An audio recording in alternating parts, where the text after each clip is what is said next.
toutes et à tous, on se retrouve pour faire une petite carte avec, bien sûr, un lot de masques et pochoirs, puisque c'est une nouveauté du magasin, c'est 100% tout en colle. Et donc, je vous montre. Je vous avais donné 2 exemples dans le live de vendredi. Je vous les remettrai bien sûr en photo dans l'article du blog qui va correspondre à ce tuto dans toutentuto.com. Et on part aujourd'hui avec les losanges. Alors j'ai coupé un carré de 14,5 par 14,5 dans du papier Painton, vous l'avez vu au début, un blanc à grains. Peu importe, vous prenez le blanc lisse, ça marche aussi. Et je choisis, non pas Selvedge Patina finalement, mais je vais prendre, pas non plus les Distress Ink nouvelles, non. Je vais prendre les Distress Ink, oui, mais d'autres couleurs, la Dried Marigold. Et le bleu, on verra tout à l'heure parce que là, je ne l'ai plus en tête. Evergreen Bow, voilà. Dried Marigold et Evergreen Bow. Donc, Dry Marigold pour faire l'intérieur du pochoir. Je prends mon blender brush et vous allez remarquer que j'insiste beaucoup plus sur le côté gauche que sur le côté droit. Je fais donc déjà une nuance assez marquée. J'utilise la plaque métallique avec ses gros aimants que vous trouvez dans la boutique, bien sûr, parce que c'est très pratique pour ce genre de choses. Je prends le masque qui correspond au pochoir que j'ai utilisé, et donc je sors ma Distress Ink, Evergreen Bow. Ça change un peu d'utiliser les inks, c'est un petit peu plus délicat pour les débutantes, hein, pour les marques, mais avec les blender brush maintenant, ça va super bien. On n'avait pas ça, nous, au début. On avait des applicateurs en mousse rectangulaires, ils étaient même pas ronds, vous vous rendez compte? C'était du sport de ne pas faire de marque. Et donc, je passe. Et là aussi, je suis passée avec beaucoup plus d'insistance sur le côté gauche que sur le côté droit. Très important, toujours de faire des nuances. Après, je prends un stylo noir Faber-Castell, c'est le fin du lot des 4 fins, c'est un qui s'appelle S. Et je passe volontairement ondulé, des traits volontairement ondulés avec des petites marques de bourrage de fil de couture. Ça me fait ressortir mon losange, je trouve ça très chouette. Je prends ensuite un morceau de papier Nina Solar White parce que, eh oui, ça y est, il est de retour en stock. Je prends ma planche de tampon chouette rêveuse et j'encre avec une encre qui est compatible avec les feutres à alcool. C'est donc l'Extreme Black. Avant, elle s'appelait juste Hybride Noir Licorice, ils l'ont changé un petit peu chez MFT. Vous pouvez prendre aussi de l'encre Memento pour colorier au feutre à alcool, mais surtout pas d'encre Versafine. Alors je me fais le petit tamponnage 2 fois parce que ça sera fait, je l'aurai prêt d'avance si je veux colorier à un autre moment, sans avoir à m'enquiquiner à tamponner d'abord. Parce que mine de rien, ça fait quand même sortir l'encre, le nettoyant, c'est-à-dire le tampon, tout ça. Je préfère, quand je peux, comme ça, préparer d'avance. Ça, c'était la Mini Misty, si vous vous demandez. Celle-là, elle est vraiment faite pour de la carterie pure, parce que mon papier, là, c'est un A6, donc vous voyez qu'il tenait, mais on n'aurait pas pu mettre un beaucoup plus grand. Je vous représente comme ça mon petit meuble à Copic. Donc, ils ne sont pas rangés au-dessus de mon bureau, mes Copic, quand je ne les utilise pas, mais par contre, quand je les utilise, hop, je les emmène, puisqu'il y a des poignées, c'est pratique, je peux les déplacer, et hop, j'approche les caisses dont j'ai besoin. Il me faut 4 caisses pour tenir toute la collection de feutres Copic, c'est-à-dire les 358 couleurs, ou 56 couleurs. Vous avez le même module pour tous les autres feutres à alcool, puisque je l'ai appelé module Spectrum Noir, mais en réalité, il contient aussi bien les Pro Markers, les feutres Action, les graphites, tout ce que vous avez envie.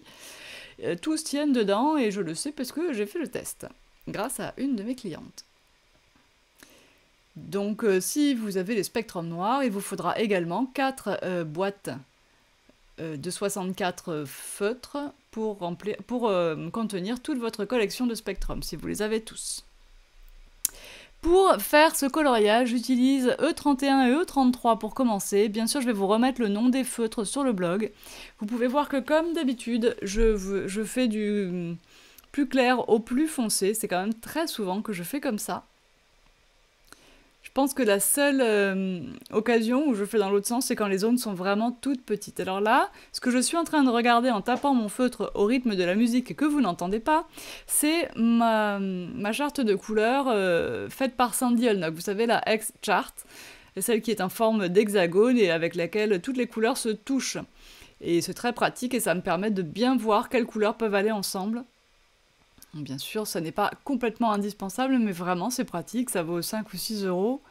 C'est tout à fait automatique sur son site internet, vous payez par PayPal si vous voulez même, et vous obtenez tout de suite votre fichier PDF. Et vous en avez même un déjà coloré pour vous aider à préparer vos futurs achats. Donc je choisis d'appliquer la même couleur à mon couple de chouettes, donc à monsieur, à madame, ou à monsieur, ou madame, madame, peu importe. Je les colorie exactement de la même façon. Alors peut-être aussi parce que quand j'ai commencé à filmer le tuto, il était déjà assez tard, mardi soir, hier soir donc, et que j'avais pas trop le temps non plus de réfléchir à d'autres combinaisons de couleurs. Je termine avec E29, donc un chocolat bien foncé qui m'aide à bien mettre du relief dans ces petits personnages. Vous savez que j'aime insister sur les reliefs, sur les contrastes notamment.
C'est un travail assez long hein, quand même, de passer d'une couleur à l'autre, de repasser une couleur dans l'autre pour bien les fondre, enfin voilà. Il faut y passer le temps qu'il faut. Là, je prends des couleurs très claires pour faire, on va dire, le visage et le ventre, on va appeler ça comme ça, E41. Je vais roser un peu tout ça en utilisant E95.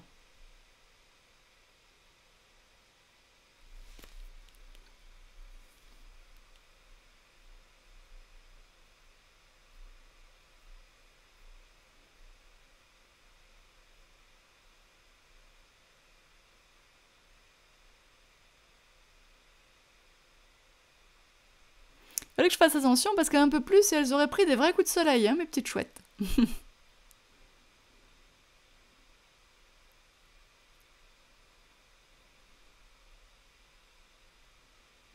Et des petits becs en orange, alors ça sera YR09 il me semble, c'est ce que je fais d'habitude, avec une petite pointe du E29 pour juste apporter un tout petit peu d'ombre sur le bord du bec. Que je viens refondre cette petite ombre avec le premier feutre. Voilà. Ensuite, il me faut 2 verres pour la branche. J'ai décidé qu'elle serait verte. Alors la branche est toute fine, mais la pointe de cette pointe pinceau paraît grosse, mais en fait le bout est très très fin. C'est un petit peu le même principe qu'un pinceau aquarelle à la vie par exemple. On a une touffe très grosse, mais on a une pointe tellement fine qu'on peut faire plein de petits détails, c'est un peu pareil. Et je fais aussi un petit peu d'ombre dans mes feuilles, je les termine, le bout des feuilles est plus clair que la base des feuilles. Ce sont des petits détails, mais qui ont leur importance quand même. Et puis maintenant on va passer à l'étape fastidieuse du découpage, mais on y arrive, oui oui. Ça, je marque quand même que c'est du Nina, donc je mets NSW, et hop, je range ça dans mon petit carnet, dans mon flipbook. Et c'est parti, avec les petits ciseaux qui font pas mal au doigt, en avant. Alors, les petites branches, c'est très fin, mais j'y arrive. Hein. Donc si j'y arrive, vous y arrivez aussi, on est d'accord, on prend son temps, et puis c'est tout.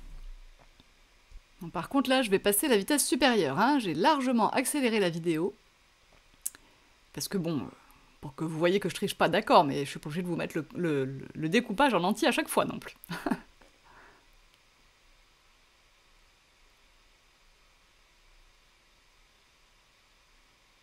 Et après, je vais sortir mon petit tapis de coupe. Et bien sûr, je pourrais très bien me mettre, je vous le dis à chaque fois, sur la plaque de verre hein, pour faire ça, mais j'aime bien couper quand c'est des coupes de précision comme ça sur un tapis de coupe. Et j'évite, voilà, l'intérieur, là, les espaces entre les deux chouettes. Donc voilà, elles se positionneront ici. Je vais encore utiliser le masque losange et je vais prendre le tampon texte, le manuscrit rond, donc le petit manuscrit qui était sorti il n'y a pas très longtemps. Et je vais tamponner le manuscrit sur le côté comme si on racontait en fait une histoire. C'est ce que je veux dire en fait. Après, je sais pas si c'est clair et si c'est une bonne idée, mais en tout cas, moi, c'est comme ça que j'y ai réfléchi à ma petite carte. Et donc, je vais réaliser en essayant de garder toujours la même horizontale. Je vais essayer de bien m'aligner toujours, de respecter un écart relativement régulier entre les tamponnages, là, à chaque fois que je dois reposer mon tampon. J'appuie bien quand je passe sur le losange pour que ça me mette le tampon au plus proche possible de la forme du losange. Parce que comme il est quand même un petit peu épais, il faut faire attention. Voilà, et je termine comme ça. Et parfois je mets des fins de texte et parfois je mets des débuts de texte. Bon bref, de toute façon personne ne va le lire, hein, mais c'est pour que ce ne soit pas toujours les mêmes mots qui se retrouvent les uns au-dessus des autres.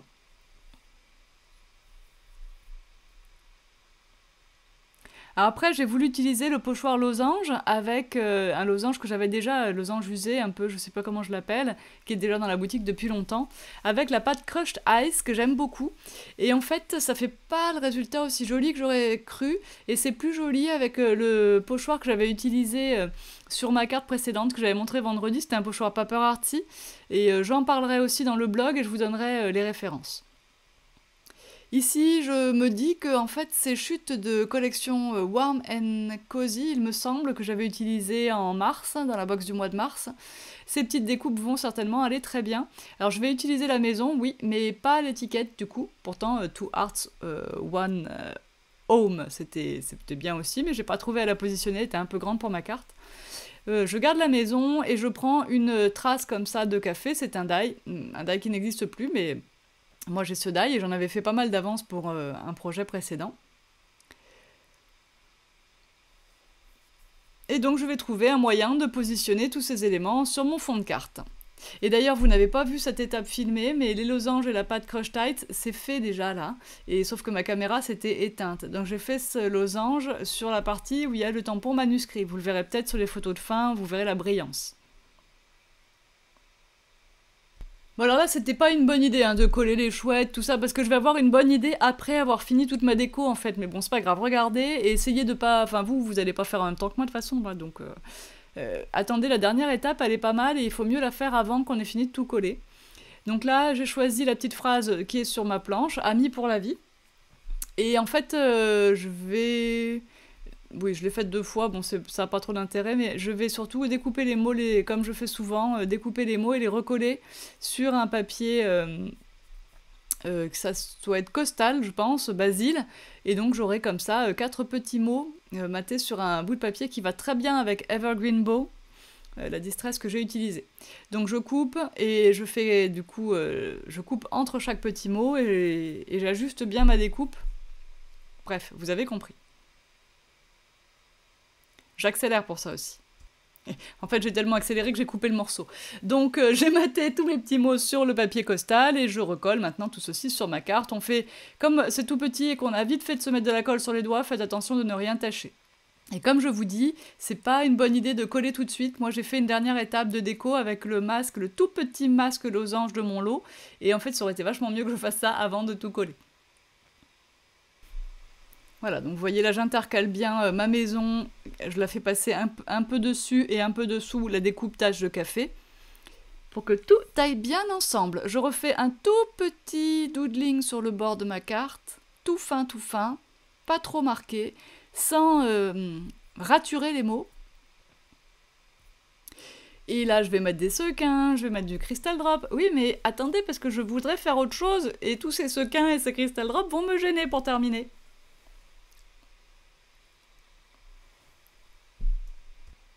Et hop, de nouveau, un petit coup d'accélérateur, je choisis mes sequins, je les pose avec mon piqueur pour strass. Je vais utiliser du Glossy Accent pour les coller sur ma carte. C'est ce qui colle le mieux les sequins, je trouve. Et vous voyez qu'avec le piqueur, ça va vraiment tout seul. Si on fait une petite trace de Glossy Accent, eh bien on l'enlève tout de suite avec la pointe du scalpel. Là, j'ai carrément fait des petites gouttes pour qu'il y ait des petites gouttes par transparence après. Elles vont me gêner beaucoup. Vous voyez là, je viens de poser le tout petit masque losange que vous avez dans votre lot. Et je prends la Versa Magic Oasis Green. Elle va très bien avec Costal et avec Evergreen Bow, c'est tout à fait le même style de couleur. Et je passe avec mon doigt de mousse tout autour du losange. Alors évidemment, si j'avais fait ça avant, vous comprenez bien que ça aurait été quand même vachement plus pratique.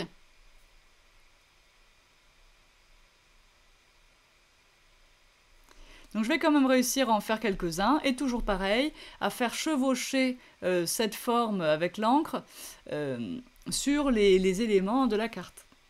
Bon, là, l'encre va être posée au-dessus, ça aurait été mieux que ce soit les éléments de la carte qui soient posés au premier plan. Ça va aller très bien, vous comprenez le principe, et vous ferez les choses parfaitement, et ça sera encore plus joli. Je trouvais que c'était dommage de ne pas répéter ce motif de losange. Donc là, bien sûr, j'ai réussi à mettre les doigts dans une goutte de Crystal Drop, de Glossy Accent, peu importe, je l'enlève, puisqu'elle est abîmée, et j'en referai une après, toute propre quand j'aurai fini.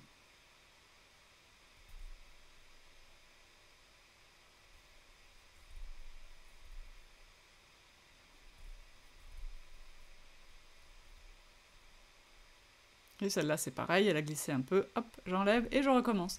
Et donc ma carte est finie, je vais la monter sur un morceau de papier Costal, le même donc qui a maté les mots. Et voilà, j'aurai une petite carte toute prête pour envoyer à une meilleure copine, par exemple.